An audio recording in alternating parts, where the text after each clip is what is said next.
earlier promise, I brought a few books. Look. I want you all to be aware, and I wish that I could get every one of you to read. Yes, I know it's not enough that I want you to read 3 big books already. This one, The Sanctuary and the Atonement, Biblical, Historical, and Theological Studies, prepared by the Biblical Research Committee of the General Conference of Seventh-day Adventists. There's still copies of this in print, and you could read this right now and critique a good many of the papers and say what's good about them and what's not good about them. Okay? And let's see. The Israelite Sanctuary by Frank Holbrook. The Jerusalem Temple in the Hebrew Bible in its ancient Near Eastern context by Lawrence Garrity. The Heavenly Sanctuary in the Old Testament by Niels Erik Andreasen. Studies in Biblical Atonement, Continual Sacrifice, Defilement, and Cleansing in the Sanctuary by Gerhard Hasel.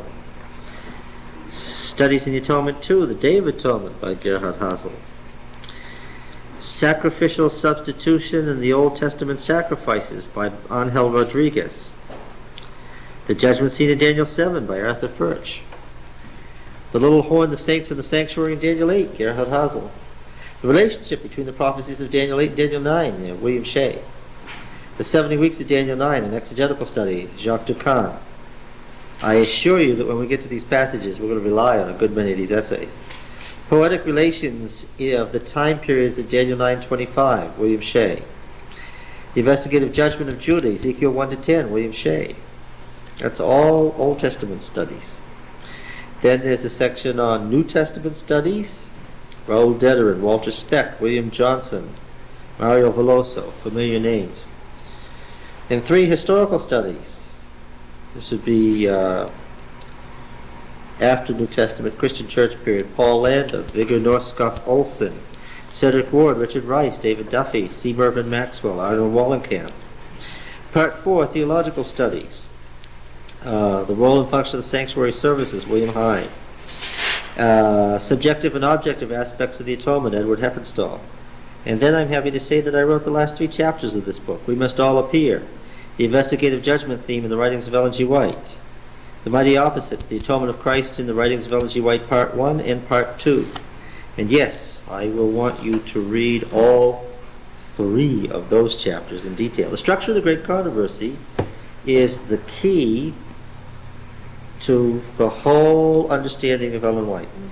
If we could get down the central structure, and we may stop somewhere along the way, and just go through these 3 chapters, so we can nail down what Mrs. White herself said that everything she wrote was about. What was the real reason she wrote?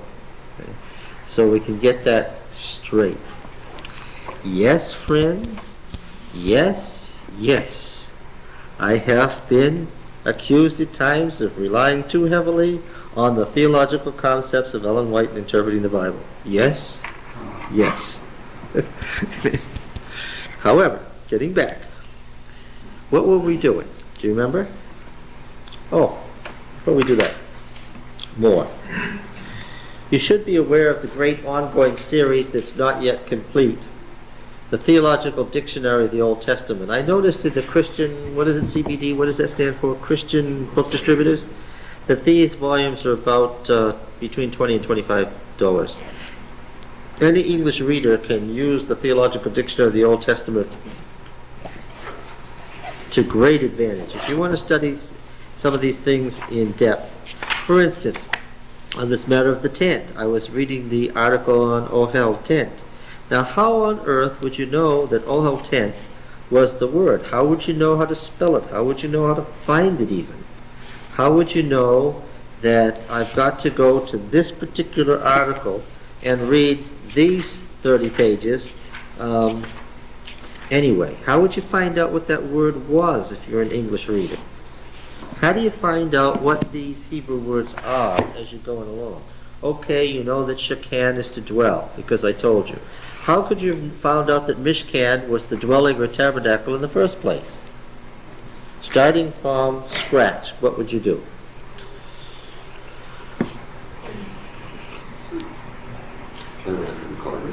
Look in the concordance. Yes. What concordance?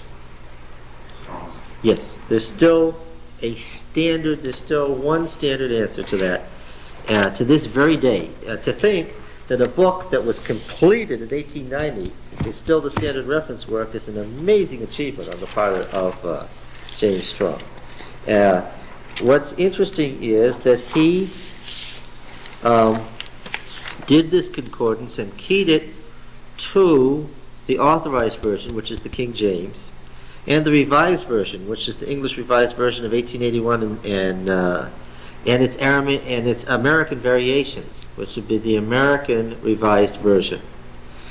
And of course, the English Revised Version and the American Revised Version came together as the Revised Standard Version, which we are reading.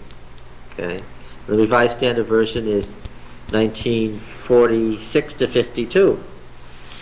Now, what that means is the Revised Standard Version brought the English Revised Version, the ERV, which Mrs. White used so often, and the American Revised Version, the ARV, which she used from time to time, together into a single wording. Okay, and used the scholarly material that was available to them between 1946 and 52.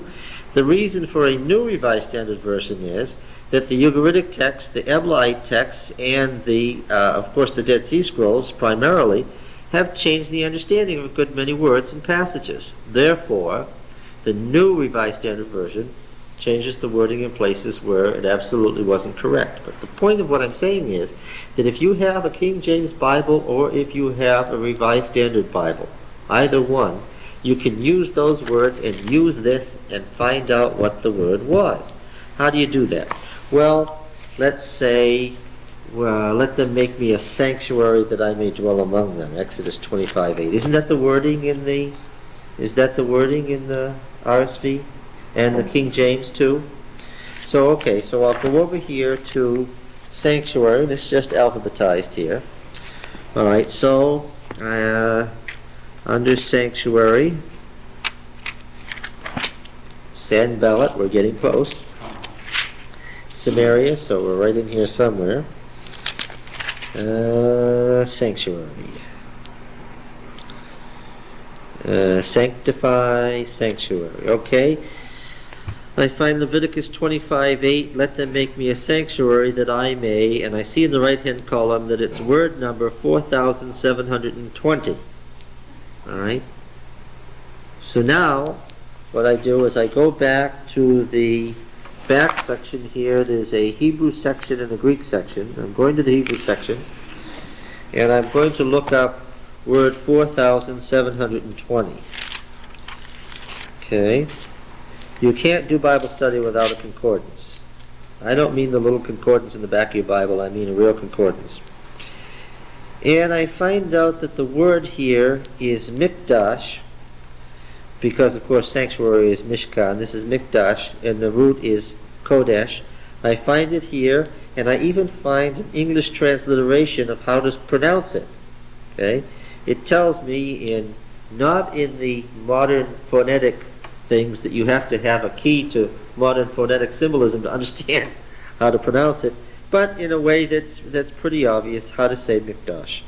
And it says from 6942, a consecrated thing or place, especially a palace, sanctuary, whether of Jehovah of idols, or asylum, chapel, hallowed part, holy place, sanctuary. Well, if I wanted to find the root, it's from 6942. I'm sure if I go over to 6942, I will find that it's QDSH, Kodesh. Okay.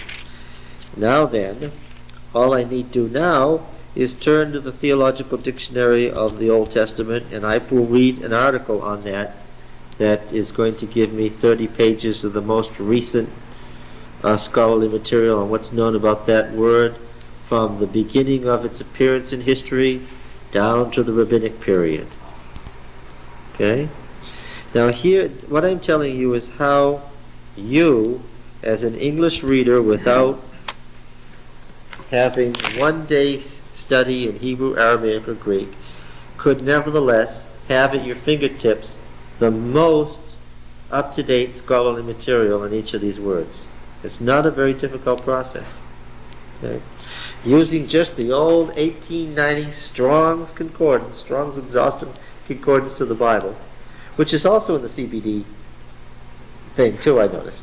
And I forgot how much it was, but it wasn't very expensive. It wasn't even as expensive as one of our textbooks. And the entire, this series isn't complete. They're only halfway through the Hebrew alphabet. But the entire up-to-date theological dictionary of the Old Testament was less than $100. Okay? So there's more material about the Old Testament for $150 than you could absorb in a lifetime. Like that. Okay. Now, the Macmillan Bible Atlas. It's time to start reading in this atlas. Please, we were very, it had nothing to do with the teacher, lethargic about getting some text for this class. And so, we are already up to map 53, the view from Mount Nebo. What that means is that I'd like you to start at map 1. Yes. Now, folks, Teleio and Aharoni was the last word in biblical geography. The land of the Bible, the book we're going to use, is the classic biblical geography. It is the biblical geography. And this atlas by Aharoni and Aviona, I noticed that CBD described it as the Bible Atlas, and I would say that's correct. This is the Bible Atlas. You have the distillation of a lifetime of study by two of the ultimate Jewish scholars in the field. This is not just a fun book. This is a wealth of information. You will notice that they follow the late date of the Exodus. Okay, you'll notice it's 1290 instead of 1450. We understand that. That's an issue that we can work around. But this, read through the materials, the prose, and look at the maps. Physically look at the maps. The routes in Palestine. There's just, once you get used to where the roads are, all of this stuff that is described in the Bible will cease to be a mystery. I had a very strange experience having gone to Palestine for the first time after years of study. It's very strange, never been to a place but know where you are.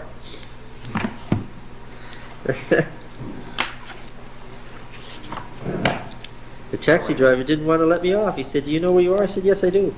He said, "You've never been here before?" I said, "No." I said, "You sure you can find your way?" I said, "Yes, I know where I am." By the way, John, comment on this Bible Atlas. Somebody from Westminster Seminary just literally a couple of weeks ago gave me a book. It has a bibliography of like the greatest books you could get in different areas for pastors. I was just flipping through it. It said, the Bible Atlas. It said that in the best books for Old Testament study? Yeah. I can't say enough good about it because I think it's a stunning achievement, and it brings to the layman an incredible amount of information for its size and price. Okay? So I know that 53 maps is a lot of stuff, but if you don't do it all this week, work on it little by little. The more you spend time with it, the more this stuff is going to cease to be strange and it's going to become familiar territory. Did anyone have a time to read any passages of John Bright's History of Israel? I'm just curious, how many of you have read some part, 10 pages or more, of Bright's History of Israel? What do you think? How did you find it? It's interesting to read a history textbook, isn't it? About the Bible. Yes. Of course, once we get to the actual period of the conquest, we're going to spend more time actually referring to page by page and line by line. We're actually beginning with chapter 3, Exodus and Conquest, basically because the earlier part is just historical background. We can't say enough about the patriarchs that dates. When you talk about the history of Israel, we can talk about the history of Israel because Israel was a nation that is referred to constantly in ancient sources. Can't talk about the patriarchs in quite the same sense. Why? There's no extra biblical material about Abraham, Isaac, Jacob. Right? Does anybody know, just throwing this out of curiosity, do you know when Israel first appears? What's the first extra biblical reference to Israel anyway? Would anybody know? Yes, in Egypt, that's correct. On Pharaoh Meneptah's wall, carved somewhere in the 1220s, there's a reference to the people of Israel, and it has the sign for not a settled people but a nomadic people. This is late in the period of the Judges, but we already know from archaeological evidence that when Israel conquered Palestine, they didn't settle down and build cities. They continued to live in tents. They continued to be tent-dwelling nomads like the patriarchs for most of the period of the Judges. Okay. All right. Now, a word about the priestly writer and his achievement. I know it may come as a surprise to say, well, the priestly writer says the seventh was hidden in creation and revealed at Sinai. But you must understand that the priestly writer is the basis of Seventh-day Adventism. Much of Adventist theology is drawn from him and him alone. In fact, I think it's safe to say that without the priestly writer, there couldn't have been any Seventh-day Adventism. Well, a few of the things that I've noticed is that he is the first great biblical writer who wants you to understand the concept of progressive revelation. We don't say truth is progressive. I hear that phrase from time to time, and that's not correct. Truth isn't progressive. Truth is absolute. What is progressive? Our understanding of truth is progressive, yes. And that's what progressive revelation means. When early Adventists talked about the present truth, what did they mean? Truth as it had come up to that point. Did Ellen White hold that the present truth was complete at her death?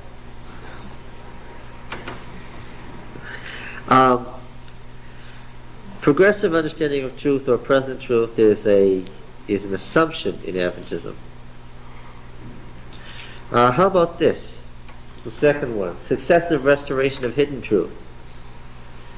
In his covenants, he says that each covenant resulted in a restoration of something that was lost in sin and had to be restored. What's the whole idea of Adventism? We're saying, the Reformation revealed some things, but what? But it wasn't complete. There were more things to be restored, right? What's the ultimate thing we say was lost and needed to be restored? Yes, right. Right. Now, in his successive covenants, he said that each covenant restored a lost facet of truth that was basic to an understanding of God. This is very important. Right? It's also very significant that he says that God's greatest revelation was at Sinai. That God tabernacling with man, that God coming down and dwelling among men, was the ultimate revelation. Okay? That when God tabernacled with man, that was the greatest revelation of God there could be. And that what he was calling people to do was to get back to that original revelation. Okay? See, Adventism doesn't teach that our ideas are new ideas, but what? A restoration of old ideas. There is subconsciously in people's minds the idea that the older a religion, what? The more true it must be, right? Catholicism appeals to this all the time. Well, what is that? Oh, I got to tell you a story. And this will be interesting for the folks who are watching these tapes from far off. Here in Massachusetts, in the post-war period, there was an old-style Catholic priest who, young man, who taught at Harvard University, and he would go out preaching in the streets. Now, when I say old-style, I mean medieval. He taught that Which post-war? First World War, Second World War. Pardon me, Second World War. Yeah, I'm not old enough for post-war to mean anything except the Second World War. Some of you may. Be simple. I'll stop there. Now, this particular individual taught that the only salvation was in the Roman Catholic Church, and that if you didn't take the sacraments of the Roman Catholic Church, you would be bound to hell. Well, at least he was consistent, right? His great problem was that the superiors that he had were working their way politically into the power structure of Massachusetts, and were working with the old Brahmins, the old Protestant families, and really did not, wanted to talk about ecumenism, and really did not need a priest saying that if you aren't a Catholic, you're going to hell. This was not very appropriate. This man's name was Feeney. Now, in due course of time, what do you think happened to Father Feeney? He was excommunicated. Now, you see, there's a French bishop that says the same thing today. He wants to have the Mass in Latin and have the old style. There's kind of a catch-22 in the Catholic who says you got to be a true Catholic to be a Catholic. You got to preserve the medieval Catholicism. That's the true religion. And the Pope's wishes are absolute, when the Pope is saying this is not what we want to hear. There's kind of, you got to remember, the papacy is both a religious institution and a political institution, right? Okay. So in due course, Father Feeney was excommunicated, and he came out here to Harvard, Massachusetts, next door, and he founded a monastery there. What is it called? St. Benedicts. Yes.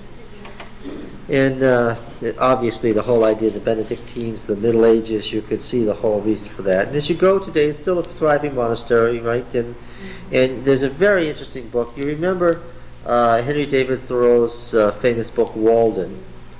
And a young man who grew up, who was the son of a family who came under Father Feeney's influence, and the mother became a nun, and the father became a priest, and they ceased to live together, and he was one of the children who was raised as a non-family child as a result of Father Feeney's in their strict medieval Catholicism, and he wrote a book entitled Walled In, as a pun on the name Walden. And the reason that I know all this is I happened to run into the young man's mother, and it was pointed out to me that that nun is the mother that's referred to in the book Walled In. Met her down here in Lancaster one day. He writes of being up there on the mountainside and looking off in the distance at Mount Wachusett and wishing that they could go there, but of course they could never leave the grounds. For 14 years he never left the grounds. Never knew what was in the outside world. Of course, this makes for interesting psychological problems, as you can imagine, which he describes at great length in the book. All of this is background. There came a day in the history of the world when their theology teacher asked me if I would like to come up and have a meal with some of his theology students and bring some of my theology students, and we'd have a nice vegetarian meal and talk theology. Okay. Father Feeney was still alive at this time. He was an old man, a towering man, 6'4" or so, had a great gravelly voice, just what you would think of as a representative of the medieval papacy. Now, they have in the main house there a reliquary. You know what a reliquary is? It's a place where you keep relics. What is the purpose of relics in Catholicism? Well, yes, that's not the real reason, though. It's not an archaeological purpose. It's a theological one. What? To touch something gives you special treatment of power. Well, the theory is, and this is the whole theory of monasticism, that the saints have earned an extra repository of grace that they didn't need for their own salvation. And that extra grace that they earned, what?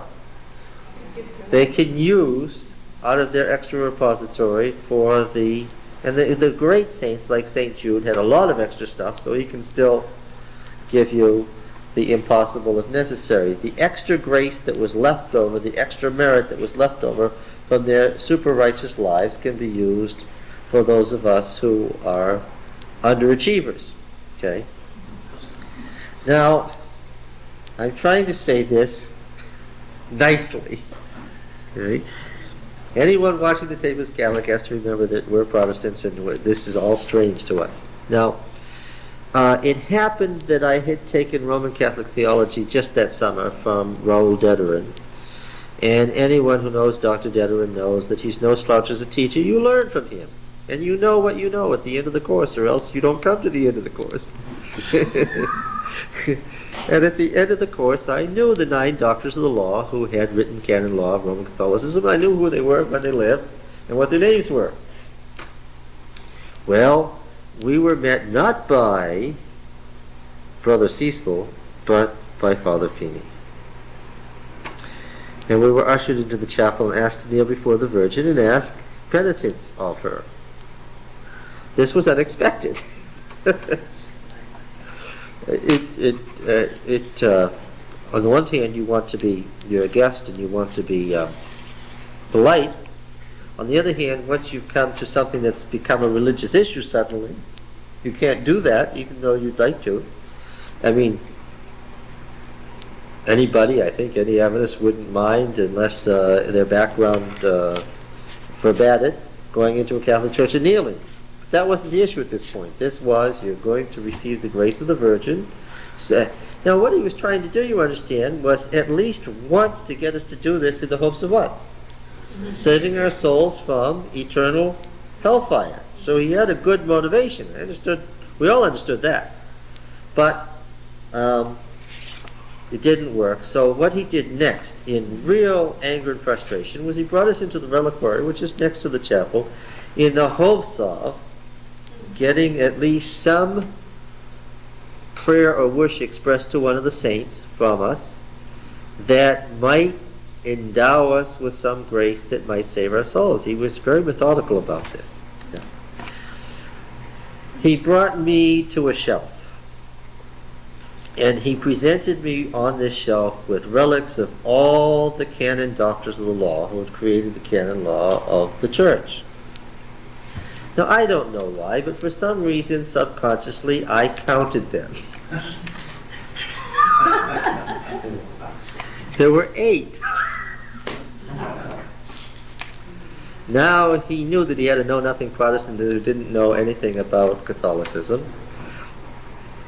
And he was standing over me, literally shouting, haranguing me in the hopes of saving my soul, doing the proper thing, that if he could get me to respond in some way, maybe these poor theology students that I was leading into hell would be saved too. And it dawned on me through his harangue that there were only 8. So I asked if I could touch them, and he was very happy with that. And I moved them around, thinking there must be something here I'm missing, but no, there were 8. So then, of course, I had to look at them because they were labeled. Okay? Alphonsus de Liguori was missing, one of the truly great canon doctors. And I pointed out to him there are only 8. This stopped him in mid-harangue. What? He said. What? I said there are 9 doctors of canon law, and there are only 8 relics here. Alphonsus de Liguori is missing. Now he did what I did. He began moving them around and counting them, looking for the missing Alphonsus. I don't know what part of Alphonsus would have been in the relic, but anyway, it was gone. It was simply not there. Now I, in a really uncharitable way, began to harangue him about the importance of Alphonsus de Liguori to the church. This resulted in a thoroughly embarrassing scene for everybody who was present. My shouting at him about the missing Alphonsus, he shouting at me about the missing grace and so forth. And so at that point, Brother Cecil came and rescued us all and escorted us to dinner. Now, all of this was by way of preface to get to the point of the story. It was Friday night and the sun set. And Brother Cecil said, the sun's going down and this begins your Sabbath, doesn't it? By way of opening parley, to which I said, no, it's not our Sabbath. He said, what? I said, not our Sabbath. Always described in the Bible as whose Sabbath? It's Sabbath of Yahweh, not our Sabbath. There's nothing to do with it. It's his property. It's described as his property. Not our Sabbath. Well, what do you think he said? What do you think he said to that? That's right. It's God's Sabbath what? Of course the church, by its power invested in the keys, Luke 16, what? Changed it to Sunday. Now all the Protestant nonsense was gone, right? We didn't have to argue with the Baptists or the disciples of Christ. All the nonsense was gone, right? Because I'm not defending a halfway step. It's either the authority of the Bible or the authority of the church. That's the issue. And we agreed that that was the issue. No historical arguments about what happened in the first century or the 9 texts in the New Testament that may mention the first day of the week. All of that is beside the point. That is not the issue. The issue is authority. Okay? Now, he said it this way. It was very interesting. He said, you see, it is all very well for you to interpret the Bible and say the Bible says. But you've got to remember that the church pre-existed the Bible. This canon in the New Testament with these books, this was put together by a series of meetings of church fathers, right? The great councils. The early councils in the first 4 centuries of the Christian church, by the bishops, determined the canon. The Shepherd of Hermas was thrown out, which was already in the canon, and the book of Revelation, which had been thrown out, was brought back into the canon. That was the decision of the church. Therefore, when I appeal to the Bible and say the Bible says, right, you're appealing to that which the church created. It was because the church kept the documents like the... Which came first? The church or the Gospel of John? The church or the Gospel of Luke? Which came first? Well, no, just which came first? The church. The church. The church was in existence, and to serve the church's needs, pastors and teachers and apostles did what? They wrote, you get it? Which came first, the church or the letters to the Corinthians? The church, which came first, the church or Peter's epistles?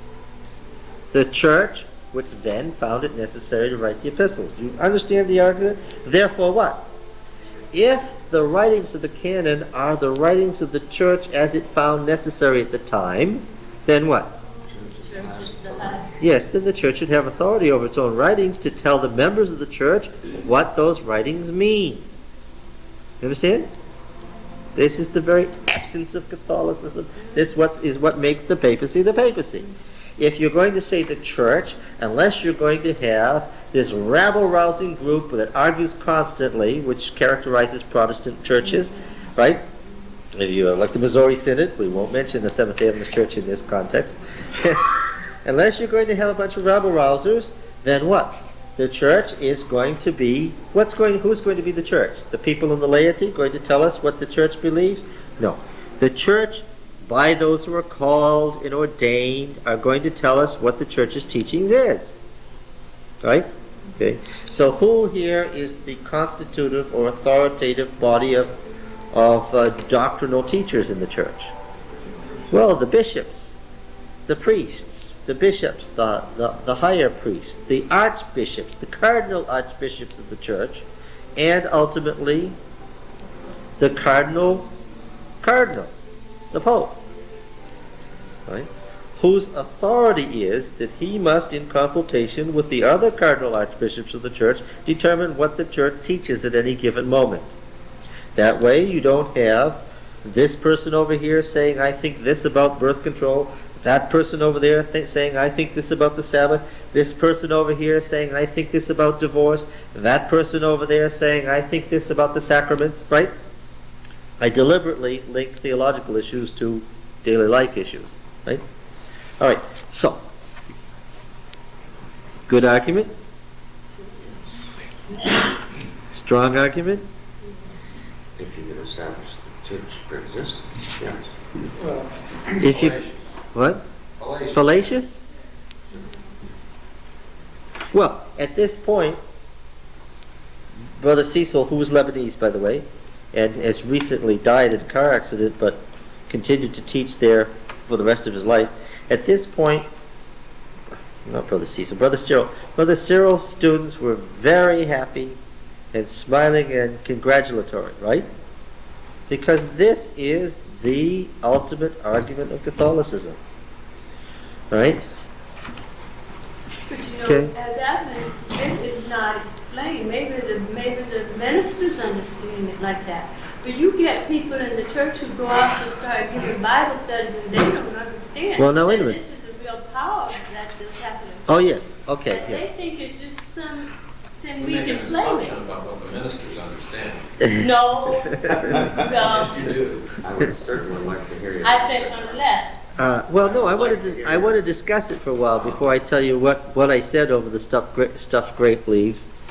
By the way, Father Feeney had withdrawn at Brother Cyril's request because it was obvious that his emotional desire to save our souls from hell was so great that it would not be possible to have a theological discussion. And the purpose of this for both Brother Cyril and myself was training theology students. Okay? And we understood that. That's what we were doing. Right? And Cyril said directly that I want you to meet a pure form of Protestantism. Okay? And of course, if we're going to talk about Catholicism, I just as soon deal with medieval Catholicism, which is the true form. You know, all the political changes are only the surface. Let's talk about the depth of what Catholicism really is. That's the best way to find out. Okay? So what do you think? I would say the authority for the Bible comes from God and more directly through the prophets or the inspired persons and not necessarily through the church. Where do you get that idea? That the authority comes from these inspired persons? Where do you get that idea? Well, all the prophets say the word of the Lord to Jeremiah or You're making an appeal again to what? Listen to his Protestant soul. You're making an appeal to what?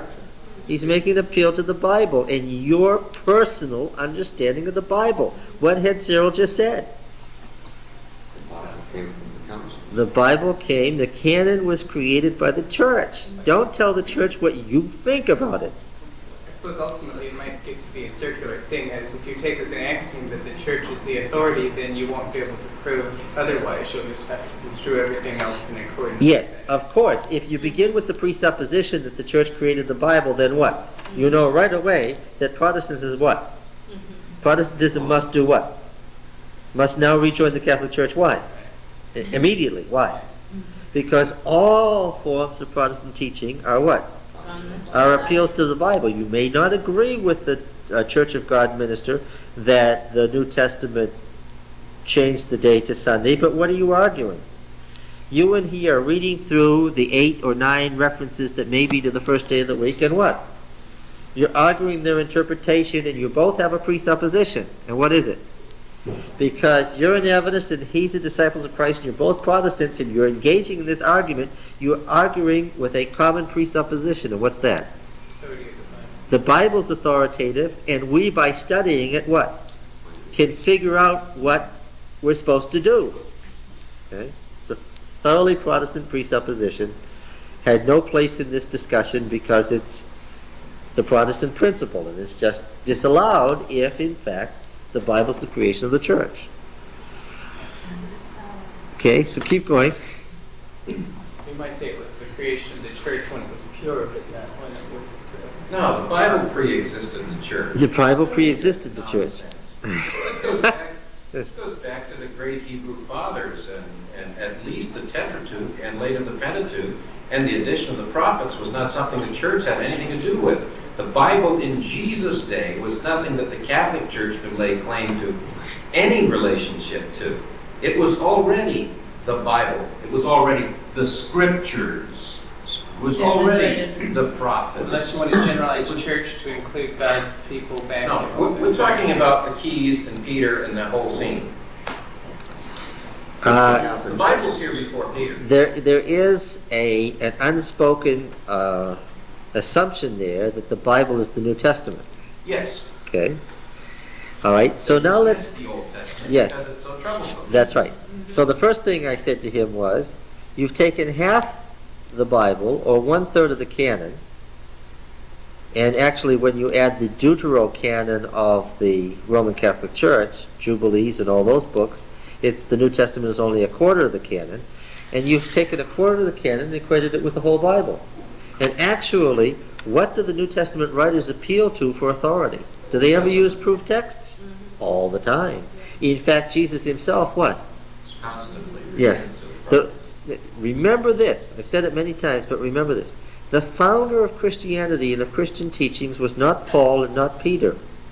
When they used proof text, when Paul used a proof text in Romans, where did he get the idea from? From accepted Christian teaching that this is how Jesus interpreted the text. Okay? When Peter used a series of texts in the first 11 chapters of Acts, and he used them in a certain way, where did he get the idea to use them in that way? Yes, because Jesus had said, remember the story of the road to Emmaus? Beginning at Moses, he explained in the scriptures all the things pertaining to himself. The Christian church was an interpretation, a rabbinic interpretation of the entire Old Testament. There were other rabbinic interpretations of the Old Testament. The Essenes were one. The Sadducees had another, and the Pharisees had another. This was another Jewish interpretation of the Old Testament. And it was thoroughgoing and it was complete. It was an interpretation of the Old Testament, and whose interpretation was it? Right. It was the interpretation of Jesus. Yes, okay. And he clearly did things in his life, made statements, made certain movements, caused things to happen, did things to people to cause them to react in certain ways, so that what? So that they would fulfill certain passages in the Old Testament. Yes. Now, all right, so let's go further. Let us say that we will grant the church as the continuation of Judaism as the true people of God. Well, let's say that the church, that Catholicism is just Israel, that it's just a continuation of the true people of God. All right? Now what are we going to do? Well, isn't the Old Testament the creation of the church then?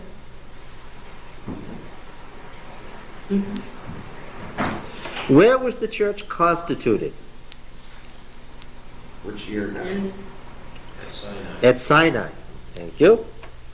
Okay. When was it constituted at Sinai? God's revelation. What do you mean? Chronology? Yes. 1400, 1500 years before Christ. Yes, but let us go back to the sequence. What happened? They came to Sinai as a motley group with no order, and they camped at the base. Then what happened? Moses was called to come up and said what? 3 days and what? Then I'm going to do what? I'm going to speak with the people from heaven, and then what? Then we're going to have a covenant ceremony that corresponds to the Feast of Weeks. And then what? And then I'm going to give you the book of the covenant. This is how the priestly writer has it. And then what? Exodus 24. And then we're going to have a covenant ceremony, and you're going to decide, after having heard what it is I want you to do, what? Whether or not you want to enter into a covenant with me. This is a suzerainty covenant. So here's the deal. I'm going to tell you what I want. I'm going to speak with you directly, and then I'm going to give you some additional laws. You go down and tell the people these additional laws. Let them decide what they want to do about it, and then if they want to enter into a covenant with me, they can. Exodus 24.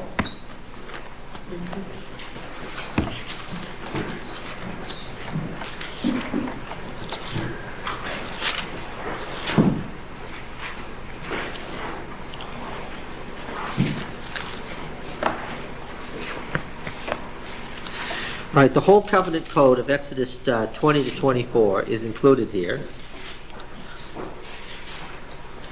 And he said to Moses, "Come up to Yahweh, you and Aaron, Nadab and Abihu, and 70 of the elders of Israel, and worship far off. Moses alone shall come near to Yahweh, but the others shall not come near, and the people shall not come up with him."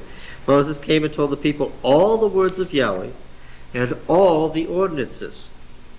All the words. What are all the words? The 10 Commandments. And what are all the ordinances? All the laws in the covenant code here. And all the people answered with one voice and said, "All the words which Yahweh has spoken, we will do." And Moses wrote all the words of Yahweh, and he rose early in the morning and built an altar at the foot of the mountain and 12 pillars according to the 12 tribes of Israel. And this is the ritual of covenant making that they followed. We're going to see in Micah from Shittim to Gilgal. You remember in the spring covenant ceremony, they reenacted this every year. They set up the 12 pillars in a circle at Gilgal. Gilgal means the circle. Okay? That ancient site which was the base, the war camp of the conquest. We'll talk about the ritual conquest and the reenactment of the Sinai covenant at Gilgal presently. But in any case, they offered sacrifices, peace offerings, and Moses took half the blood and put it in basins. Half the blood he threw against the altar. He took the book of the covenant and read it in the hearing of the people. And they said, "All that Yahweh has spoken we will do, and we will be obedient." Moses took the blood and threw it on the people and said, "Behold the blood of the covenant which Yahweh has made with you in accordance with all these words." Okay. Now, do you get it? What's the point that I'm making? What was the point that I made to Brother Cyril?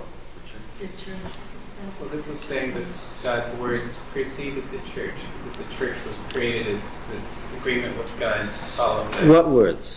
the Ten Commandments. Yeah. And so what did I say? I said to him, "Cyril, I'll grant you Luke. I'll give you Matthew and John and Romans. Tell me what Isaiah means. I'll give you the whole Deuteronomic history. I'll give you Revelation. I'll surrender Jeremiah and Ezekiel. But what are you stuck with?" I said, "Yeah, I'll reserve prior to the church only one thing under your argument." What's that? The 10 Commandments. I said, "I'll reserve the 10 Commandments and you tell me what the rest of the Bible means." And therefore, since it's Friday night, what?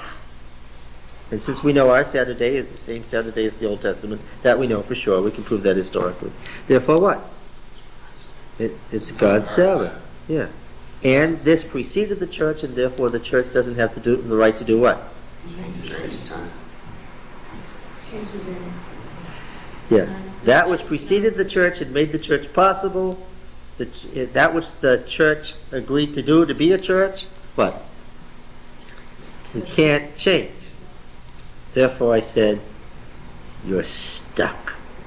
I grant you a whole argument, but you're stuck. Of course, that's assumptive too, because they base everything on the authority of Peter given to him by Christ. Yes, the authority of Peter given by Christ, which is a really late in the story authority, isn't it? But that's okay. Yes, but I'm willing to argue. But you see, I was willing to argue on his basis, if that's what you want to do. I'll take your argument and we'll push it to its farthest possibility and see what we come up with. And when we push it back as far as we can, you're still stuck with the 10 Commandments. Okay? Well, if you have a two-way version, that's no problem.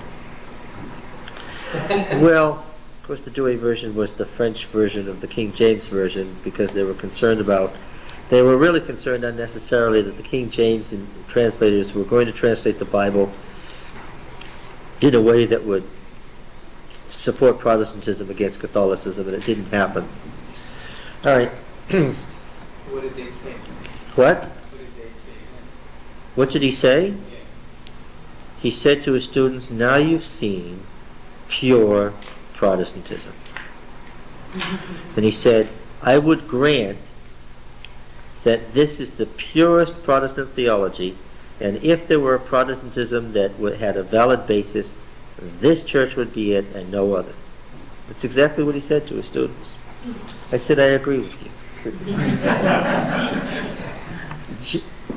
Ending the story, Father Feeney came in right at that point. It was understood, and they told us, there was no secret, that the microphone on the table was because it was being recorded, and Father Feeney was listening. And at this point, I think, he heard more than he could stand. But we had a thoroughly interesting time. Now, the Sinai Covenant is the greatest revelation, is what this is about here. Of course, it's a surprise the first time you hear somebody say the Sabbath was built into the orders of creation, but hidden in the orders of creation until revealed at Sinai. But I think what you didn't understand was that the priestly writer was making the Sabbath more important, not less important. The greatest revelation of the covenant, not another thing. All right? He was saying the Sabbath is of ultimate importance, not of little importance or just another law. Right? The tabernacle from heaven as the source of God's dwelling among men. Why is that important? Oh, because the whole idea that we had this argument 10 years ago of there isn't really a temple in heaven, you can't have an investigative judgment because there isn't even any heavenly geography, said Brother Ford. Heavenly geography. Well, if heaven is a real place, then you could say geography if you wanted to make it that simplistic. Yeah. But the priestly writer says that there was a tabernacle in heaven from which the one on earth descended. Yeah. Now, covenant law epitomized by the Ten Commandments. That's a point that I've been making right here. That the whole covenant, the whole long covenant, the whole thing from Exodus 19:1 to Numbers 10:10, that whole long section is the covenant according to the priestly writer. But what is the epitome of the covenant? Distill the covenant, and what is it? It's the Ten Commandments. Okay. That's important to us. Right? The Sabbath is the sign of the covenant. The issue, the central issue for him was who's the creator God. Now again, why did the priest have this argument? Why was the creatorship of God the big issue? What religion was he facing down?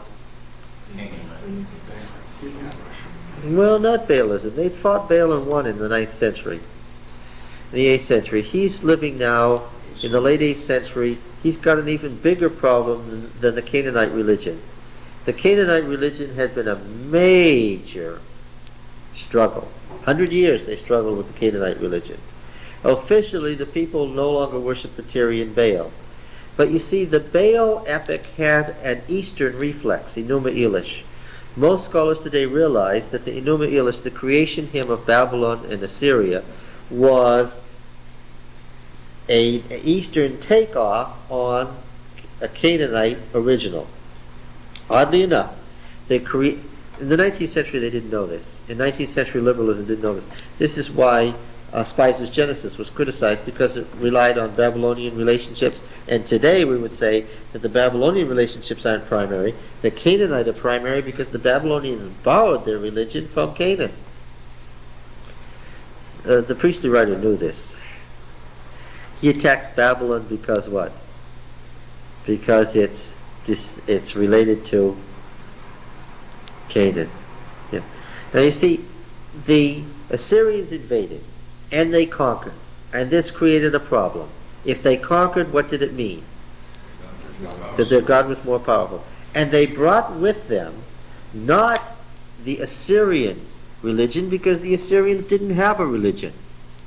Just like the Romans didn't have a religion.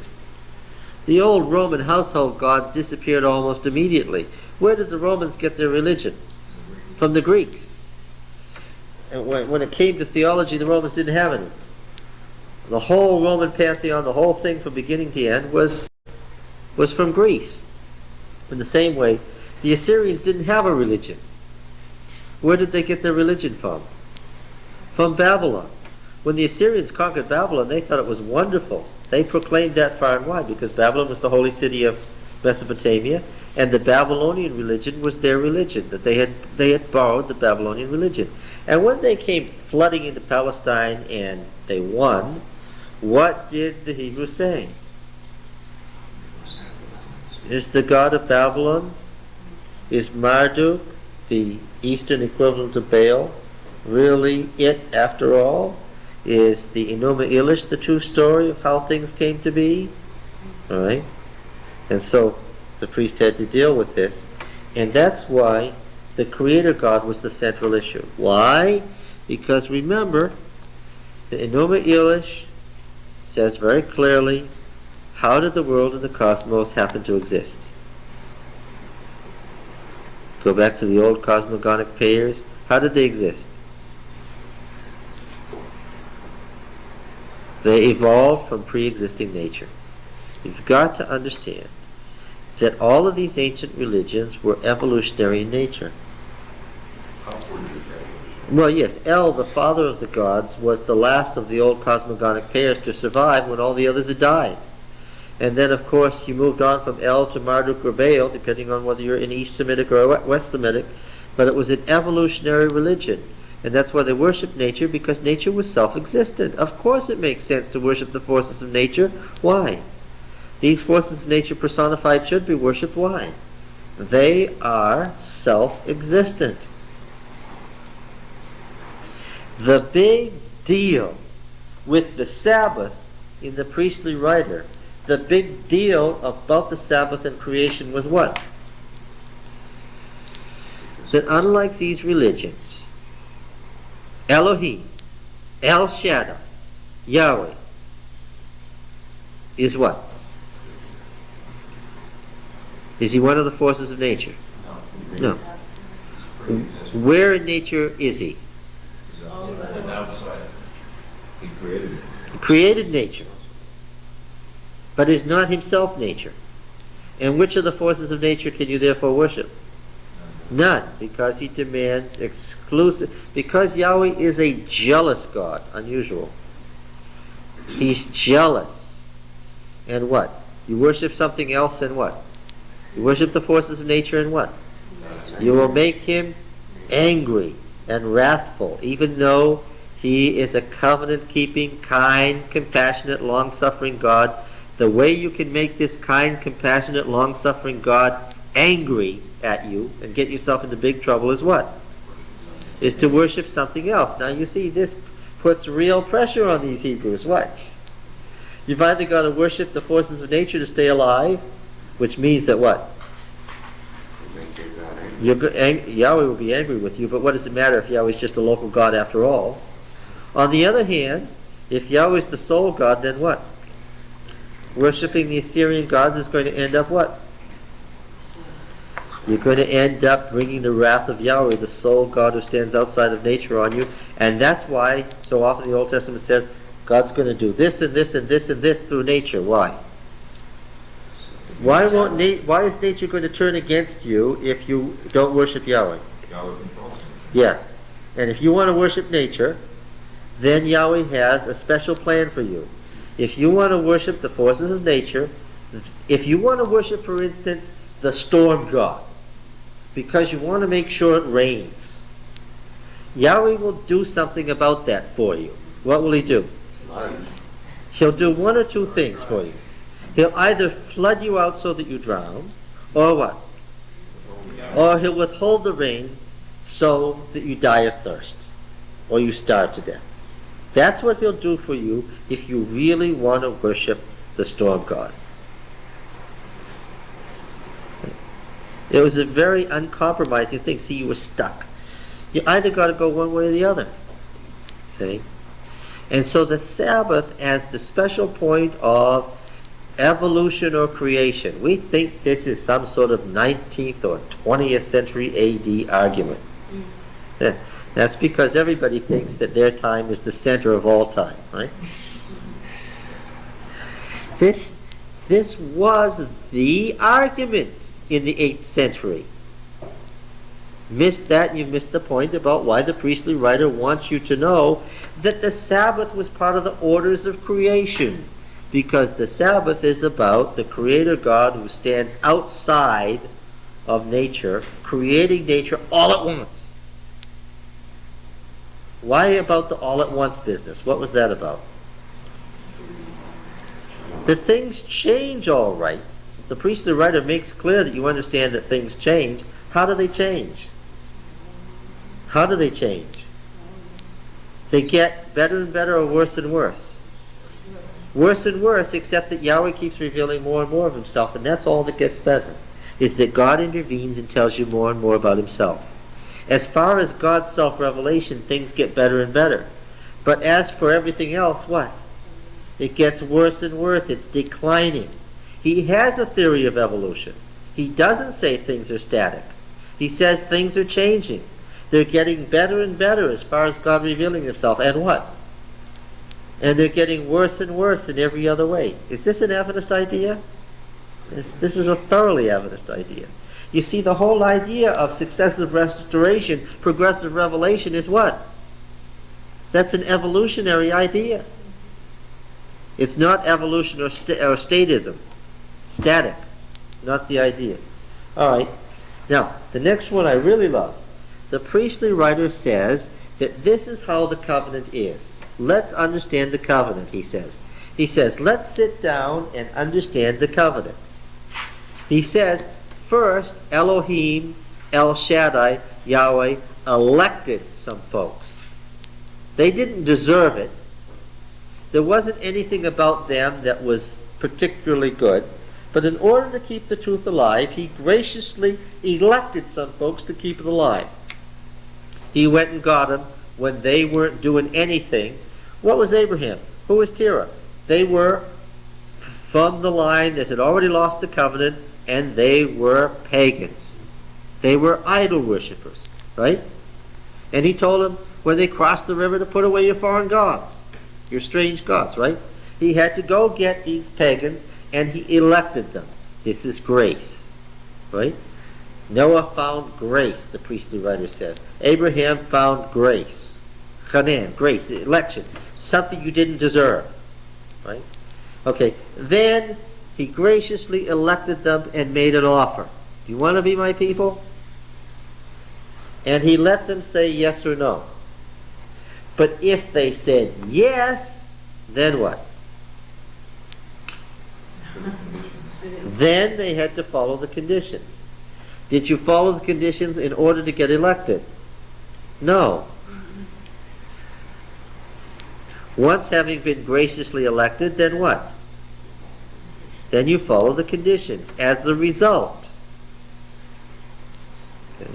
The priestly writer was not a legalist. What is a legalist? A legalist is not somebody who says that you need to follow the law. A legalist is somebody who consciously or unconsciously, ignore that, or unconsciously what? Uses the law as a means of salvation. Uses the law as a means of salvation. Here we're saying election, same thing. Takes credit for his own salvation. That's a better way to do it. That's the whole thing of merit of the Catholic. Yes, this thing we talked about. Yes, this thing we talked about of leftover merit from the saints. That's legalism. Okay. Where does the merit come from? It comes from God. So the priestly writer is not a legalist. He says it was God's gracious act that caused this election of Abraham, of Noah, of Abraham, of Jacob, of Israel at Sinai. How were they doing down in Egypt? They'd become pagans. Did they deserve it? No. But he went and got them anyway. That's grace. Now then, if you want it, here's the deal. I'm offering it to you. It's for your own good. Life will be better. Do you want it? Then what? Yes, we want it, and what you've said we'll do. The works what? The works are the result of the election. But he's not an antinomian either. He has all these laws there for a reason. He doesn't want them wandering off and becoming pagans. Just because God graciously elected Abraham or Israel at Sinai doesn't mean what? they can do whatever they want. Yeah. Because he wants to tell you something about covenant. What is that? Covenant is not unconditional. Regardless of what you've heard, he says, regardless of what you heard about the covenant made with Judah through David, regardless of what you heard that the covenant with the patriarchs was unconditional, I'm here to tell you what. There was a deal struck between God and Israel. God elected Israel. Israel understood what the deal was, and Israel said what?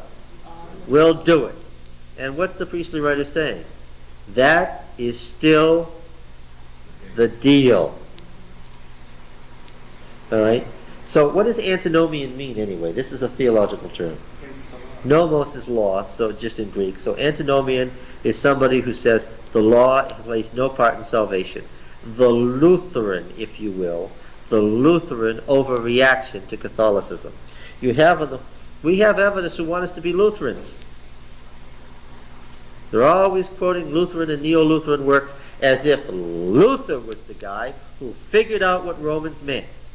He did not figure out what Romans meant. He overreacted to the legalism of Catholicism. All right? Now then, of course, this great one, this is the basis of Christianity. Substitution is the principle of atonement. You can't have Christianity without that, right? All right. Now, I think this is, I'm going to pat myself on the back here. I think this is the first time that I know of that anybody has put down on tape in Adventism a clear explanation of the priestly writer and what it's all about. And does it weaken Adventism? It verifies it. Who was the priestly writer, John? Who was the priestly writer? Well, who are our possible candidates? Isaiah, Jeremiah, Micah. Jeremiah's too late. He's the Hosea, Micah, Isaiah, or someone else. How does Micah get eliminated? If you've been studying the Sabbath school lessons, you can figure out why. What? No, he's at the time of Hezekiah. Indeed, Jeremiah credits Micah with the reform of Hezekiah, doesn't he? Jeremiah 26, we read that this morning in Sabbath school. Okay, so, but why then not Micah? He's an old guy by the time of Hezekiah. Yes, and what else? Where was he from? South. Yeah, but where? Huh? Gath? Yes. The little village attached to Gath, Marishah of Gath. Look, do you think the priestly writer was somebody who lived out in the country, who lived in one of the tiny villages of southwest Judah on the border of Egypt? No. Has to be somebody from Jerusalem. First of all, what he took over was J&E. Okay? He took over the Bible as it already existed and had existed for centuries. And he rewrote the Bible. Now, the Bible already existed. J&E, the old epic, was the Bible. What kind of person could rewrite the Bible and get a hearing? That's somebody from the root house. Somebody with standing already. Right. He had to be tied into the royal house and to the temple pretty solid. Not one of the priests from Dan? Or, no? It also gives evidence of being highly educated. Oh, yes. Yes, but he has to be a Jerusalemite. And I want to ask you, with this much stuff, did one man sit down and write this one day by himself? No. This is somebody who has access to what? First. To lots of help. When you say, okay, folks, I'm going to rewrite the Bible now because we're having a theological crisis, and I'm going to rewrite the Bible, this is not something that's done in a corner. And even if it was done in a corner, if somebody from Hosea, from the northern kingdom, from one of the towns outside of Samaria, first of all, could not have written about Bethel the way he writes about Bethel in Exodus, right? It's not from the northern kingdom. Hosea, it is not. Okay? So Hosea is gone. So now we've got Micah, Isaiah, or a priest. Okay. Micah, it is not, for obvious reasons, a whole host of obvious reasons. Was Micah influenced by this movement? Oh yes. Was Micah part of the movement? Yes. Jeremiah says so. It was a great reform in the days of Hezekiah. Micah was one of the movers in that reform. He worked all the way through the reigns of Jotham and Ahaz, according to the heading of his book, to try to get this reform brought out. And it was only under Hezekiah that he could. And it was only when he threatened Hezekiah with destruction that Hezekiah listened to him. The chronicler tells us Hezekiah, he just started out well right from day one. But Jeremiah and the Deuteronomic history say, no, that isn't true. He had to be maneuvered into a reform, a thoroughgoing reform. Okay? So now look. What kind of a priest would have the audacity to rewrite the Bible, even because there was a theological crisis and a political crisis of absolutely total proportions? Judah was about to be destroyed. This would be the end of the whole covenant, because when Israel's already gone and Judah's about to go, that's the end of the story. Did this man know that he had a crisis that he had to do something about, that if he didn't move now, that was the end of it? Yes, certainly he did. Now, there's another thing. Even a priest of great standing can't just rewrite the Bible. There should be a process. Yes, because, you see, they had already a conception of inspiration that's very close to ours. Only Moses could do this. Only Moses or someone of Moses' authority could rewrite the Bible in this manner and bring it all together and say, you see, when you get it all together, this is what it's about. Which means it wasn't the high priest, which is one idea that I've heard. So it wasn't the high The problem with the high priest is what? The high priest was of what family? Aaron. Of Aaron's family, yes. And it wasn't wasn't one of the General Conference presidents. No, because why? Well, they would be establishment by... Yes, and then what did they say about the covenant? What did they say about the covenant? They didn't have to worry about this crisis. Israel was gone, that's true. Assyria was at the door, that's true. But they still didn't have to worry about it. Why? Because they were telling Hezekiah, and the prophets were telling Hezekiah, the whole state prophets, we read about it this morning in the Sabbath school of Micah, the whole state prophets were saying what? No matter how bad it gets... Don't worry about it. God will bail us out. God will... Why? Because the covenant with the patriarchs was unconditional, and that patriarchal covenant, which was unconditional, was confirmed again to whom? To David. So Hezekiah, don't worry about it. What? Your throne, God himself said so. What? Stand forever. So don't worry about it. No, it has to be somebody who says, no, that's not the covenant. You don't understand it. That covenant with the patriarchs was only a covenant of promise. The covenant with David was founded on and dependent on something else. You're not going to get this deal with the covenant of David straight until you know that it was dependent on something else. So I want to tell you about the real covenant that's controlling all this. And what is that?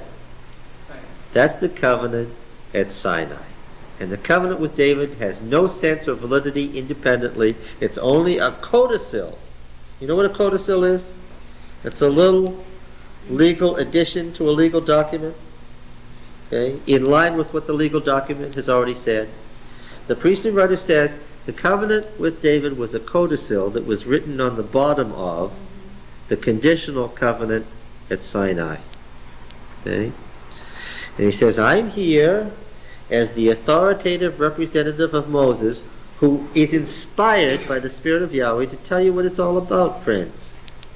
And you're not going to disagree with me because you know what? Yeah. Because you know that I have the authority of Moses by the Spirit of God that's in me to tell you what it's all about. I'm the inspired writer here. I'm the prophet, and you're what? And you're the folks who, like in Moses' day, enter the covenant and get the blessings and the curses. And I'm telling you what? Unless there's a real big change, you're headed for what? The curses. And that Micah over there from southwestern Palestine is right when he says that Jerusalem and the Temple Mount is about to become a forest. Okay? Now, so, While we can't prove it, this leads us in a certain direction. We've got to have somebody who is authoritative, that the people recognize as inspired, is a leading figure, is from Jerusalem, is connected to the temple, but is not an Aaronite, is a leading priest that nobody would dare cross, who could tell the priests and the prophets, this is the way it is, and tell the king, this is what you better do, because if you don't do what I'm telling you, you're going to be dead. Was there such an individual in the time of Hezekiah? Yes, there was. Do we know that person's name? Isaiah. Yes, we do. His name was Isaiah. And it's not surprising that there's more literary relationships between the priestly writer and Isaiah than any other book. Because Isaiah just wasn't a person, he was a school. How do we know he was a school? He tells us he was a school. You know the old prophetic schools that were founded in the north? They continued in the south when the north wasn't there anymore. And there weren't any minor prophets in the 8th century, right? Hosea wasn't a minor prophet. Micah wasn't a minor prophet. Isaiah wasn't. There weren't any minor prophets. These 4 prophets shaped the future Yahwist religion. Without those 4, there wouldn't have been anybody else. Those 4 people kept this religion alive and going. Because Hosea, Micah, Isaiah, and who did I say?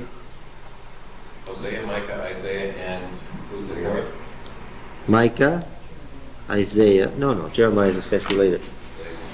Micah and Isaiah in the south. Amos and who's the other? Hosea in the north. Amos, Hosea.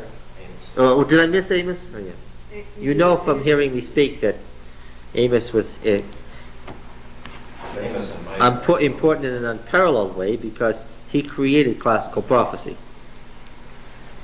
When you talk about prophecy in Israel, the period prior to this is one phase, but it's really when you get to the 8th century, the Great Crisis, that you get the writing prophets, and Amos started the ball rolling. He was the one who really transferred into what we call classical prophecy, that created our canon of prophets. Okay? So, now, yes? A question about Isaiah. Okay. How far did the priestly writer go as far as, he wrote quite a bit in attention to overall these earlier writings. What else did he write? Nothing. About what the king was, there was a passage that's almost identical to the passage in Isaiah. Well, yes, but the Deuteronomic historian is just quoting him. Now you got to remember that what we have in these collections is only the summary of these schools. The book of Isaiah is the summary of all the writings of the prophets of the Isaiah school, not just one man. Okay? It's a giant collection and what we have in the priestly writer is a theological program. This was a programmatic study. He laid out a theological program. If what he says is true, what does Judah have to do? It has to give up the whole idea of relying on the Davidic covenant as nonsense and what?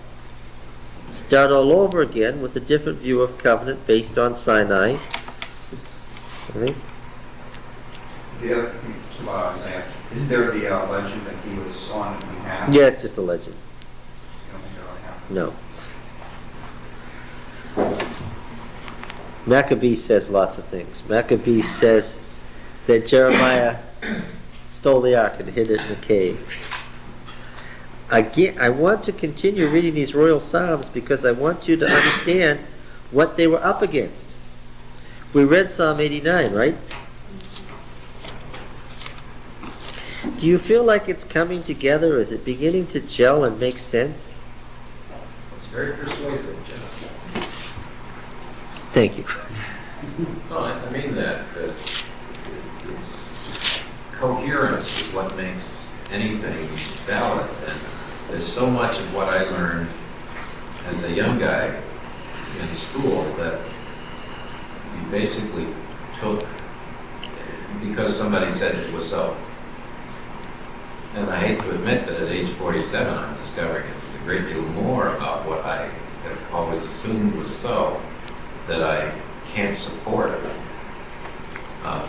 without this kind of study that I have never made before. Look, when we go through this, it feels all the time when you're going through it like something's being taken away. But you've got to understand we're taking something away in order what? To replace it with something deeper. Right? When do you publish? What? When do you publish? Well, we're publishing it right now on a tape. I keep coming back. This is the electronic age. This is the best way to write a Bible commentary. Yes? Everything is successive and more truth later and stay with the program and keep up to date. Why in 100 and some odd years aren't we doing that? Look, I want to say something about Ellen White for the sake of some folks said, now we're sending these tapes to a man who's a strong spirit of prophecy man. Almost as a plaintiff. Please don't say anything about Mrs. White that he might get upset about. Look, here's what happened. Prophets arise, the gift of prophecy arises as necessary. And the truth was almost extinct in the early 19th century, and they began to study about the second coming of Christ, but everybody had an idea. And there was no way to choose among the 30 ideas which idea was right. What, you see? And there wasn't any biblical background where you could say, no, that idea is crazy, that doesn't fit with biblical theology, this is the correct idea. And Ellen Harmon had an early vision recorded in early writings. She's taken off to heaven, she saw the heavenly temple. She went into the heavenly temple, she saw the ark. The ark was open. What was inside it? The 10 Commandments. Then what? Around the 4th commandment there was a halo. She was told, you don't like this idea about Saturday being the Sabbath. Did she react well to that? No, that was Joseph Bates' idea, right? Remember that? That was Joseph Bates' idea. And what did she think when she heard this idea? By her own statement, what did she think? She did not accept it. She thought that was Judaizing, that it was legalism, that it was another form of fanaticism, right? Yes, it started with the Seventh-day Baptists, which were the Anabaptists, all the way back to the Reformation. And yes, by Ellen Harmon's time, it was 400 years old. It was not a new idea, and it was not a recent idea. The Seventh-day Sabbath was already recovered in the Reformation, but she didn't know anything. Can we grant that? All she knew was she didn't like this idea. And by the way, this is what gives me a considerable faith in her, is when she says what? I came to these ideas not as preconceptions, but what? Against my will. These ideas about diet and temperance, and Saturday is the Sabbath, and a heavenly sanctuary, she came to believing them, every one, to be fanaticism and something she wanted to have nothing to do with. Okay? That gives you some confidence. Okay? Now, what would the priestly writers say about you went to the temple in heaven and saw the ark, and in the ark the 4th commandment had a halo about it? What? That's exactly right. That's exactly right. But would she have had the ability to know that that was right? No. No. Now, okay, Ellen, who are you? Are you a prophet? Well, no, I don't think I am. Well, then what are you, Ellen? Well, I've been told to say I'm the messenger of the Lord. I don't know why. Okay? Well, that's the Malach Yahweh, the member of the heavenly council who was invited to come into the council and hear the deliberations and decisions of the council and to proclaim them. What was the technical term for the prophet in the Old Testament? The prophet was the Malach Yahweh, a technical term that was developed from the old office of the messenger of El in the old Canaanite religion. It had a history. It was 800 years old when the prophets adopted it. But the technical term for the prophet was, the true prophet was the Malach Yahweh, the messenger of the Lord. Did Ellen Harmon know this when she was 17? Did she know this? I don't think she knew it the day she died. But what do I say? She died in 1915. 4 years later, somebody went out to Palestine with a spade and what? And the ancient world came back. All at once, the ancient world came back. And what? And 50 years later, the true prophet would identify themselves as what? The messenger of the Lord. That's the only correct designation for the true prophet, as opposed to the cult prophets. All right, I say correct. Correct in a way that could not have been known by the person involved to have been correct. And now I'm not validating Ellen White on the basis of her own writings. Why? Or her interpretation of the Bible. We hear Adventists do this all the time. It drives the folks from the Church of God crazy. Why? Because now you're going in a circle. You're using Ellen White's interpretation of the Bible to prove that Ellen White was right, and that's right? Who's that going to convince? Now what we should do is what? Prove that Ellen White was right. How? From the Bible this way to Ellen White, not reading it backwards. Yes. Okay? Now then, we were in Psalm 89.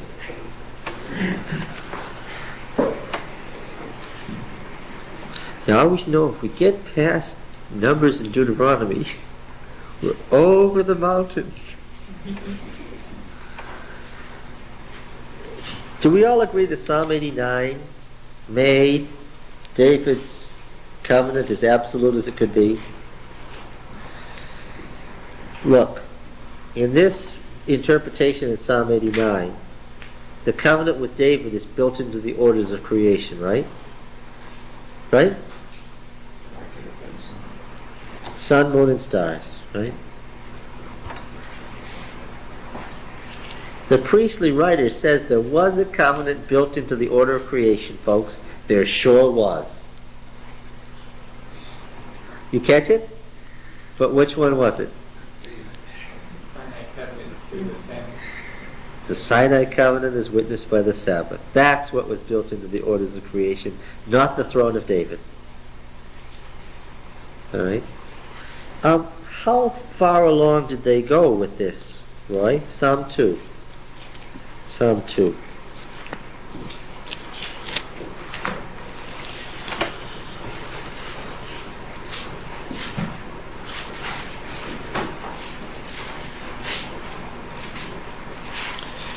This is the coronation hymn. If you don't know that, then you can't figure out what Psalm 2 is about. It's a very annoying psalm if you don't know that it's a coronation hymn, because you don't know whether it's talking about Jesus or what. All right? The Messianic King is being anointed on the holy hill, and his destiny is to rule all the nations in God's name. Why do the nations conspire and the peoples plot in vain? The kings of the earth set themselves, and the rulers take counsel together against Yahweh and his anointed, saying, let us burst their bonds asunder and cast their cords from us. And you see that Yahweh's rule over the world is through whom? Through the anointed king on Zion. Right? This is the Judean state religion.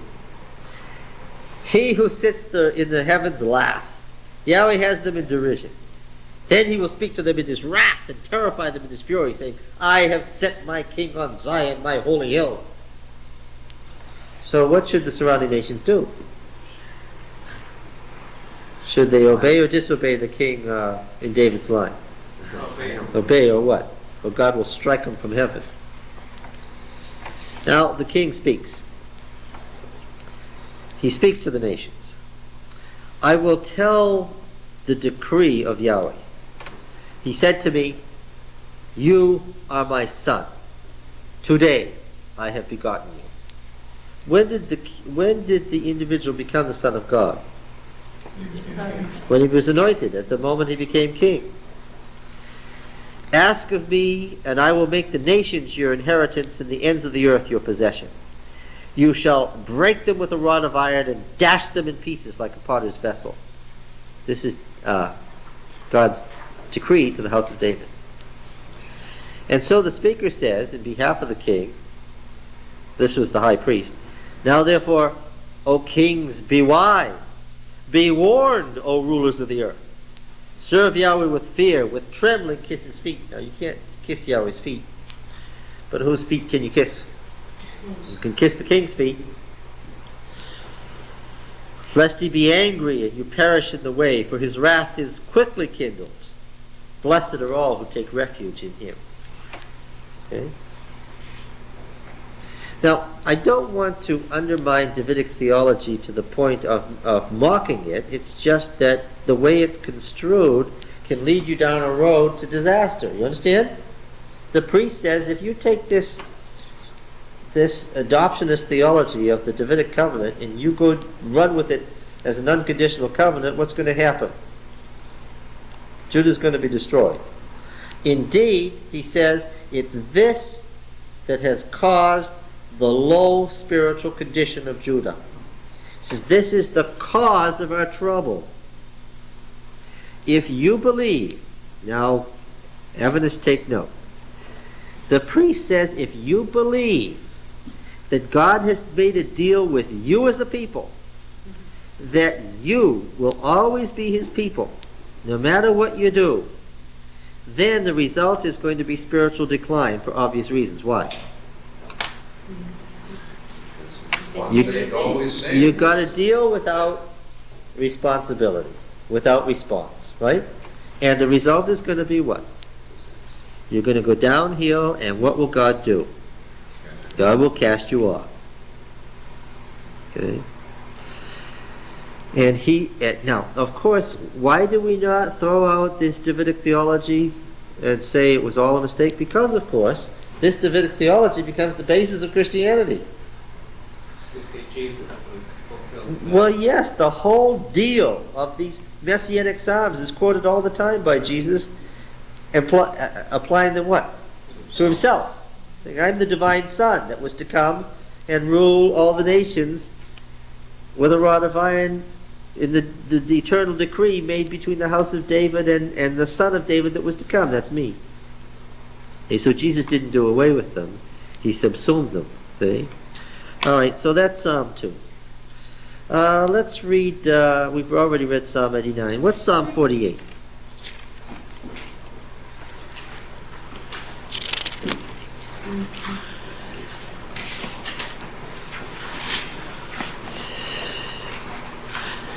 Great is Yahweh and greatly to be praised in the city of our God.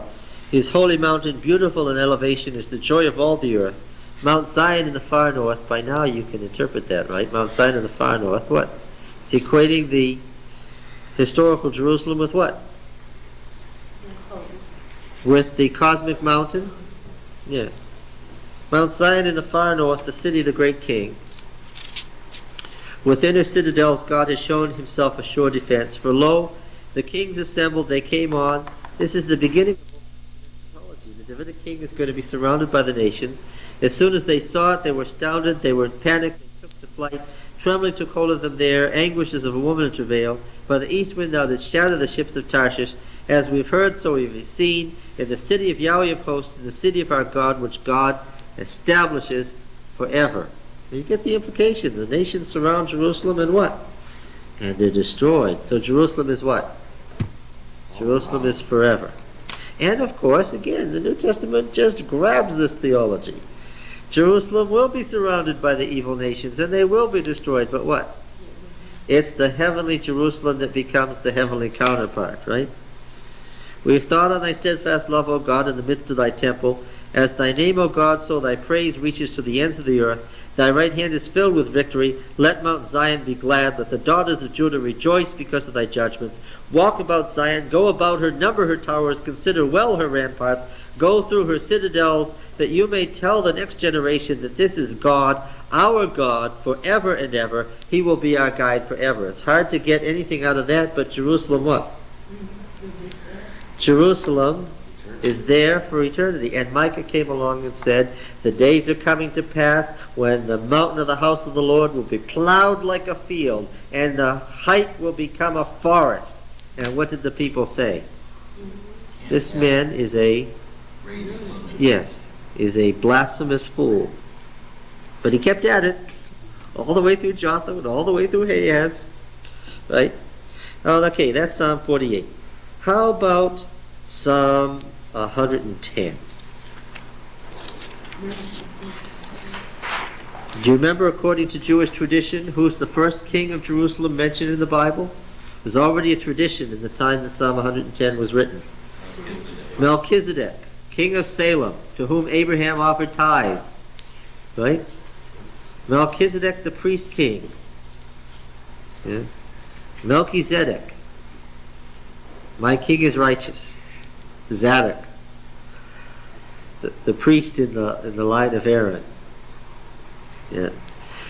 Yahweh says to my Lord, meaning the king. Oh, Jesus had a game with this one. Right? He said, who was that Lord that God spoke to back there? He seemed to have already been in existence. Who was that king in the line of David who was already in existence?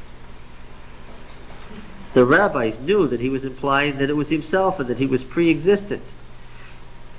And on the basis of their exegesis, they couldn't say anything. And they gritted their teeth. And they hated him more. Yahweh says to my Lord, sit at my right hand till I make your enemies your footstool. This is more Davidic theology. Yahweh sends forth from Zion your mighty scepter, rule in the midst of your foes.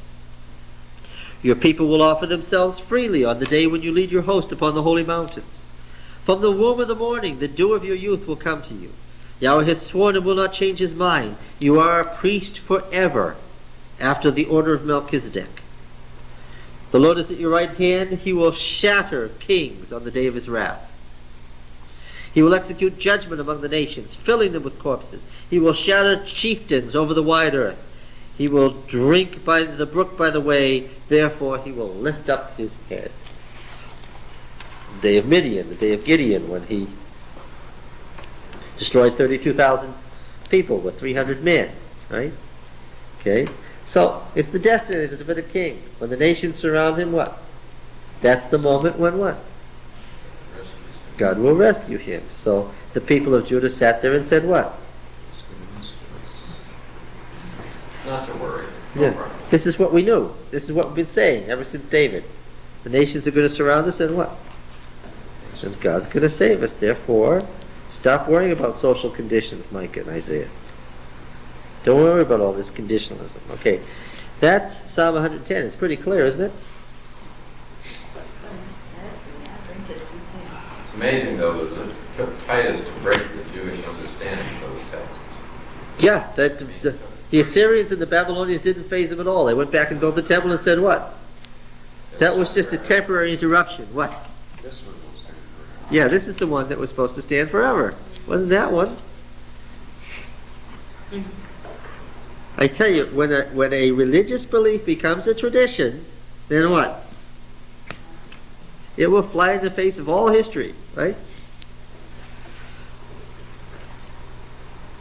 Okay, there's a psalm in our Psalter, the existence of which is amazing. There's actually a psalm in here that shouldn't be here. How it got here and escaped being expurgated is unknown. Psalm 132.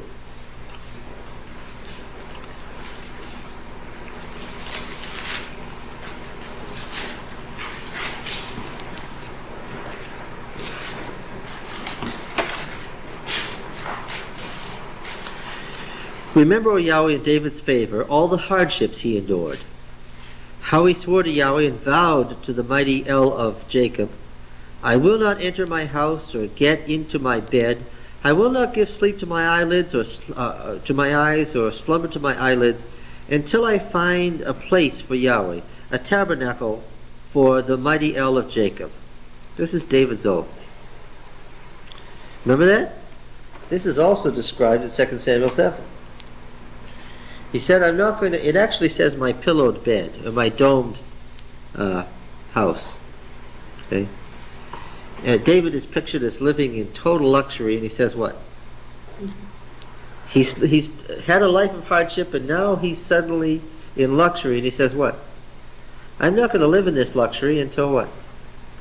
Until I find a tabernacle for the mighty El of Jacob. So, they're looking for it. This is quite different from the story in the Deuteronomic history. He's looking for the tabernacle.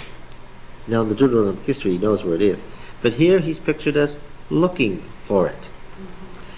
And verse 6, Lo, we heard of it in Ephrath. Somebody said what? The line pictured it as what? It's a rumor. Somebody says what? I think the tabernacle you're looking for is somewhere in the province of Ephrath. It's right south of Jerusalem, his own home province. We found it in the fields of Jair. Now what is this psalm saying now? What is this? David decided that what? He would find the old tabernacle. And they heard a rumor that it was somewhere in Ephrath, and they went searching for it, and they found it in the fields of Jair. And so they said, let us go to his Mishkan, the plural, the old plural where it's a singular. Let's go to his tabernacle and worship at his footstool, which is, of course, the ark, his dais, the dais of his throne. They made a search. They found out where it was. They said what? Let's go there, to that tabernacle and worship at the dais of his throne. And here's the old thing from Numbers 10 that Aaron said when the ark was moved. Arise, O Yahweh, and go to thy resting place, thou and the ark of thy might. Let thy priests be clothed with righteousness, and let thy servants shout for joy. For thy servant David's sake, do not turn away the face of thy anointed. So let's go worship at his tabernacle. Let's do obeisance at his, it means literally bow down, put your forehead on the ground in front of his ark. Now, here, David gets favor because he does what? Because he does what? He goes and finds the lost tabernacle and ark and does obeisance at them.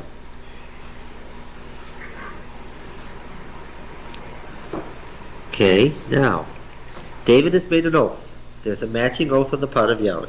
Here it is in verse 11. Follow carefully. Yahweh swore to David a sure oath, from which he will not turn back. Okay, now it sounds like what we're used to, right?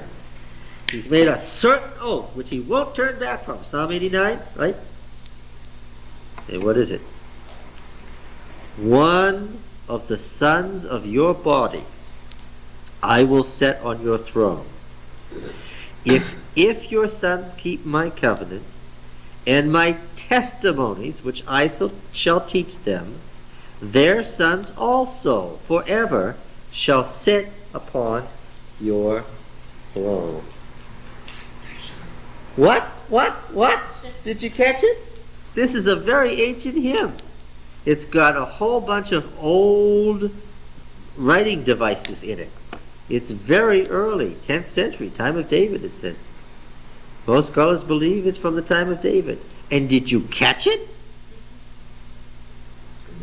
Aha! The whole thing. The eternal covenant, the dynasty is what? Is conditional upon keeping the covenant and the ordinances which I will teach them. In each and every generation. That's exactly right. Friends, this is believed to be the original oracle of Nathan.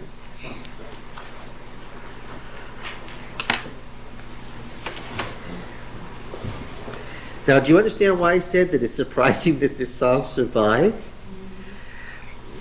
Let me tell you something. This is the one and only recitation of the covenant with David, which is what? Conditional. Now, do you understand why the priestly writer said, no. Not any unconditional deal with David that protects Jerusalem forever in the temple. What? He claims that the covenant with the house of David was one of the conditional promises of blessing that was a codicil on the bottom of the covenant at Sinai. What does it say in Psalm 132? It says that's what happened. And this old psalm is the key to everything. For Yahweh has chosen Zion, verse 13. He has desired it for his habitation. This is my resting place forever. And all of this stuff that's repeated elsewhere has what? Has these two verses of conditionalism in them. There are teachers in Adventism today who say there are some conditional prophecies and some unconditional prophecies. Ellen White says all God's blessings and cursings are conditional. Now you're going back to quoting statements from Ellen White again. Yes, what does Mrs. White say? The promises and threatenings of God are alike conditional. Well, that doesn't apply to the second coming of Christ. Oh, really? That doesn't apply to our eschatology. Oh, that doesn't apply to Christ saving the world. What was the cup trembling in his hand for? He could even then return to heaven, she said. Yes, and if so, what? Then all those promises, what? Yeah, yeah. Oh, and the thing and this was the way that the teachers of the church chose formally to answer Dr. Ford. Well, yeah, there are some prophecies that are conditional, and yeah, some of them could have been fulfilled by the end of the first century, like you said. But then there are other ones that aren't conditional at all, that like the 2,300 days that had to be fulfilled as they were written. Oh, okay. Some prophecies are conditional and others aren't. And the ones like the 2,300 days are unconditional. How do you know that? Well, it seems to be written that way. Is this the way to study the Bible and interpret the Bible? It seems to be. Then what? Then what I'll tell you is I'll become a super dispensationalist. Right? Those ones were conditional, they didn't happen, but what? But these ones over here that happen to equate with Adventist belief, what? Those are the unconditional ones, you see? It's just that you didn't get it, Desmond Ford and your followers. You didn't get it. The ones that we say are going to happen were unconditional. Was Ford impressed with that argument? No, he was not. I don't think he should have been. And that's the current teaching of the Adventist Church. And what did the priest try to get across? That what? The highest revelation of God was at Sinai, and that was what? That was conditional. Do you get it? If everything flows from a conditional promise, then everything else is conditional as well. All the statements about the eternal throne, the eternal temple, the impregnable city, if they're all based on one conditional statement, then what? Well, it started with Adam and Eve in the garden. It was conditional. Yeah, but as soon as you say that, you say that the whole eschatology of the Adventist Church, how it's going to be and how we're going to be, is what? On what? Covenant Now, promise. there's a good biblical theological answer. Yes. First, understanding what the covenant means. Yes, yes, yes.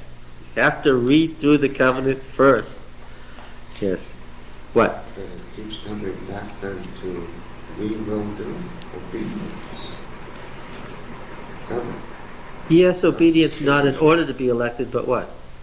Because Since we've been elected and have been the recipients of God's grace, then what? and we can be. Then we will be obedient because that's part of the deal that God said. It says, right, God can make you obedient. Yes, that's part of the deal. Well, Ellen White tried to explain this in simple 19th century Victorian English. And what I'm telling you is, it's already there. We can arrive at it.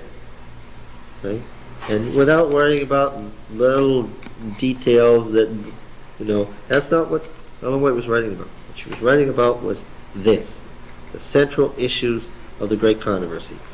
Okay, I think we got it. We'll do some more of this covenant with David, conditional, unconditional theology next week, and then we'll wrap it up, and maybe we'll have slides the week after that. Bye.